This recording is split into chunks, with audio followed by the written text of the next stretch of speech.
जाम नवाज़ Ali जमड़ाऊ canal वासण 21 वरहनि जी शादीशुदा नारी अगवा थियल नारी जी बाज़ियाबी लाइ वारसनि पारां धरणो हयो वियो आहे।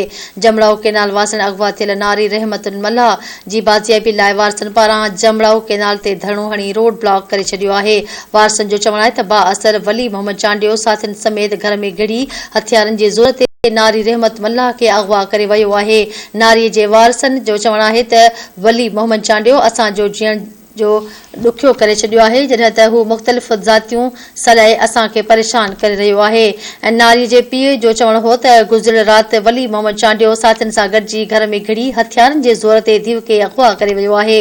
नारी जे वारसनि आला अख़्तियारनि खां मुतालबो कंदे चयो आहे त जल्द नारीअ खे बाज़ियाब कराए जाबदारनि ख़िलाफ़ क़ानूनी कार्रवाई करे इंसाफ़ फ़राहम कयो वञे।